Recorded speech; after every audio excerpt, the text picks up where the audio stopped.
नमस्कार दोस्तों, आज की इस इंटरेस्टिंग वीडियो में हम बात करेंगे कैसे योगी के बारे में जिन्होंने अपना पूरा जीवन योग साधना में बिताया, जिन्होंने अपना संपूर्ण जीवन गरीबों की मदद करते हुए व्यतीत किया, जिन्होंने अपना संपूर्ण जीवन युवाओं को इंस्पायर करने में व्यतीत किया। भारत का शायद ही कोई युवा ऐसा हो जो स्वामी विवेकानंद के बारे में ना जानता हो। स्वामी विवेकानंद, इंडिया से बाहर भी बड़े बड़े लोग स्वामी विवेकानंद जी के नाम से परिचित हैं। उनके बताए हुए सिद्धांतों पर लोग चलते हैं। उनके द्वारा बनाई गई कुछ बुक्स, प्रिंसिपल्स को फॉलो करके अपनी लाइफ को सफलता के मार्ग पर ले जाने की भरपूर कोशिश करते हैं। दोस्तों, स्वामी विवेकानंद, उठो जागो और तब तक मत रुको जब तक लक्ष्य की प्राप्ति नहीं कर लेते, ये दोस्तों शब्द उन्हीं स्वामी विवेकानंद के हैं जिन्होंने 12 साल तक अखंड ब्रह्मचर्य व्रत का पालन किया। वो एक ऐसे सन्यासी थे जो अपने जीवन में आत्मज्ञान और खुद की आध्यात्मिक तरक्की के पीछे इतने ज्यादा इन्वॉल्व हो गए, इतने ज्यादा खुद मेंटली रूप से इंक्लूड हो गए कि उनकी अल्पायु में ही मृत्यु हो गई। हालांकि महान संतों की कभी मृत्यु नहीं होती है, वो सिर्फ अपने शरीर का त्याग करते हैं। दोस्तों, स्वामी जी का जीवन हमेशा संघर्ष से भरा हुआ रहा। उनके जीवन का उद्देश्य आध्यात्मिक जीवन में उन्नति और लोक कल्याण करना था। उन्होंने 12 वर्ष तक अखंड ब्रह्मचर्य व्रत का पालन किया था। दोस्तों, आज की इस वीडियो में उनके कुछ बोले कोटेशन, उनके कुछ विचारों को हम आपके साथ में साझा करेंगे। दोस्तों, स्वामी जी की मृत्यु इतनी अल्प आयु में क्यों हो गई, इसके पीछे क्या वजह रही, यदि आप ये जानना चाहते हैं तो आप उस वीडियो को एक बार चेकआउट जरूर करें। लिंक आपको उसका डिस्क्रिप्शन में मिल जाएगा। स्वामी विवेकानंद के जीवन चरित्र तथा उनकी मृत्यु को लेकर जो हमारे अंदर कुछ डाउट थे उनको क्लियर करते हुए उस वीडियो को मैंने अपलोड किया है। उस वीडियो का लिंक आपको डिस्क्रिप्शन में मिल जाएगा। अगर आप उस वीडियो को देखेंगे तो उस वीडियो में आप ये जरूर जान जाएंगे कि हाँ, स्वामी जी की मृत्यु इतनी अल्प आयु में क्यों हुई थी। तो चलिए दोस्तों, इस वीडियो के लिए शुरू करते हैं, जानते हैं उनके कुछ विचारों को। मैं स्वामी विवेकानंद, हमारे देश के युवाओं, बलवान बनो, बुद्धिमान बनो, वीर्यवान बनो, यही तुम्हारे लिए मेरा उपदेश है, मेरा संदेश है। देश के युवाओं, तुम्हारे ही निज कर्मों से हमारे देश की तरक्की होगी, हमारा देश आगे बढ़ेगा। यदि आप ही दिशा भटक जाओगे तो फिर हमारे देश को दिशा कौन दिखाएगा। दोस्तों, ये कुछ शब्द हैं स्वामी विवेकानंद के। दोस्तों, क्या आप जानते हो वो कौन सी शक्ति थी जो स्वामी जी की आवाज में ओजस्ता, आंखों में चमक और शरीर में पुष्टता लाती थी? वो कौन सी शक्ति थी जो स्वामी जी की आवाज में वो मधुरता, चेहरे पर वो तेज और बातों में एक प्यारी सी मिठास लाती थी? वो कौन सी शक्ति थी जिसकी वजह से लोग उनके आगे नतमस्तक हो जाते थे? वो कौन सी शक्ति थी जिसकी वजह से स्वामी जी को हर कोई अपना मार्गदर्शक समझता था? दोस्तों, एक बार एक व्यक्ति ने स्वामी जी से पूछा कि ब्रह्मचर्य क्या है, ब्रह्मचर्य की शक्ति क्या है? तो इस पर स्वामी जी ने कहा, ब्रह्मचर्य पुरुष का बल और तेज है, ब्रह्मचर्य स्त्री की सुंदरता और रज है, ब्रह्मचर्य जीवन की सरलता है और पराक्रम भी।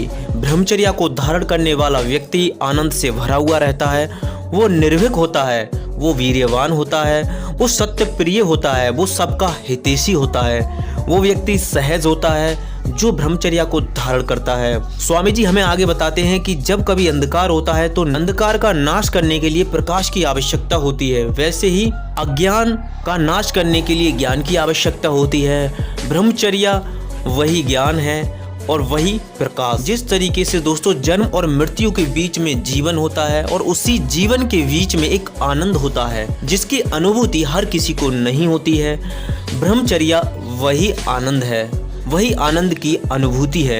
एक बार स्वामी जी अमेरिका गए। अमेरिका में स्वामी जी से बात करते हुए एक सज्जन, एक जेंटलमैन ने कहा, हेलो सर। इस पर स्वामी जी ने जवाब दिया, नमस्ते। फिर जेंटलमैन ने यह सोचा कि शायद स्वामी जी के लिए इंग्लिश नहीं आती है, चलिए स्वामी जी से हिंदी में बात करते हैं। तो ऐसे में उन्होंने पूछा, कैसे हैं स्वामी जी? इस पर स्वामी जी ने जवाब दिया, आई एम फाइन। इस पर अमेरिका का वो जेंटलमैन सोचने लगा कि स्वामी जी से जब मैंने हेलो सर कहा तब स्वामी जी ने नमस्ते क्यों कहा, और जब मैंने कहा कैसे हो तो आई एम फाइन क्यों कहा। पूछने पर स्वामी जी ने बताया कि जब आपने कहा हेलो सर तब आपने अपनी मातृभाषा का सम्मान किया था और मैंने नमस्ते करके अपनी मातृभाषा का सम्मान किया। लेकिन जब आपने मेरी मातृभाषा का सम्मान किया कि कैसे हैं आप, तब आपने हमारी हिंदी मातृभाषा का सम्मान किया, फिर मैंने आपकी मातृभाषा का सम्मान किया। दोस्तों, इससे ये सिद्ध होता है कि स्वामी जी हमेशा अपने देश के सम्मान के प्रति कर्तव्य निष्ठ थे। वो भारत देश और भारत देश की संस्कृति को हमेशा गौरवान्वित करना चाहते थे। दोस्तों, अब मैं बात करता हूँ स्वामी जी की ब्रेन के बारे में। दोस्तों, स्वामी जी को इंसाइक्लोपीडिया ब्रिटानिका बहुत पसंद आई। दोस्तों, ये एक तरीके की बुक होती है जिसमें विश्वकोश के बारे में जानकारी होती है। एक बार इनके सीनियर मॉन्क ने इनसे कहा, इंसाइक्लोपीडिया के अंदर जो 25 वॉल्यूम है जिनको याद करना बहुत ही ज्यादा कठिन है। दोस्तों, जब तक स्वामी जी 10 वॉल्यूम कंठस्थ कर चुके थे। दोस्तों, ऐसा सुनकर स्वामी जी के जो सीनियर मॉन्क थे वो एकदम से भौचक्के रह गए।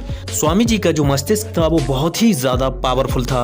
वो एक बार जिस चीज़ को पढ़ लेते थे उसे वो कंठस्थ कर लेते थे। आप उसके बारे में कभी भी कहीं भी किसी भी वक्त पूछ सकते थे, जिसका जवाब वो बिल्कुल सटीक दे देते थे। स्वामी जी एकता को बढ़ावा देते थे, इसीलिए स्वामी जी ने एक कास्ट से दूसरी कास्ट में शादी कराई, जिससे लोगों के अंदर हम सब एक हैं जैसी भावना उत्पन्न हो। देश की तरक्की तभी हो सकती है जब सब एकजुट होकर द्वेष भावना त्याग कर प्रेम से अपने देश के हित में और अपने हित में कार्य करें। स्वामी जी ने अमेरिका में दया और सभी धर्मों को एक्सेप्ट करने की आवाज़ उठाई। स्वामी जी ने हमें बताया कि सभी धर्म ईश्वर तक पहुंचने का एक मार्ग है। हमारे लिए सभी धर्मों से प्रेम करना चाहिए। हमें किसी भी धर्म के अंदर देश भावना नहीं ढूंढनी चाहिए। अंत में स्वामी जी बेलूर मठ में रहे। उनके लिए अस्थमा की प्रॉब्लम हो गई, जिसकी वजह से उन्हें सांस लेने में काफ़ी दिक्कत होती थी और इसकी वजह से उनका जो शरीर था वो भी काफ़ी ज़्यादा कमज़ोर होता हुआ जा रहा था। अंत में स्वामी जी ने 39 वर्ष की अल्पायु में ही अपने नश्वर शरीर का त्याग कर दिया। स्वामी विवेकानंद जी ने अपना संपूर्ण जीवन गरीबों असहायों की सेवा करते हुए व्यतीत कर दिया।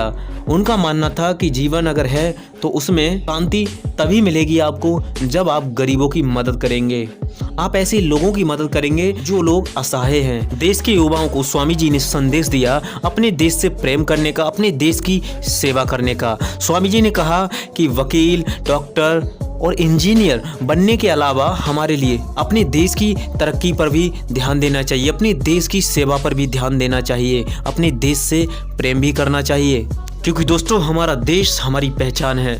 दोस्तों, आज की इस वीडियो में हमने जाना स्वामी जी की विचारधारा के बारे में कि उनकी विचारधारा कैसी थी, कैसे वो हमेशा युवाओं को इंस्पायर करते थे, असहाय और गरीबों की मदद करते थे। दोस्तों, आज की इस वीडियो में इतना ही।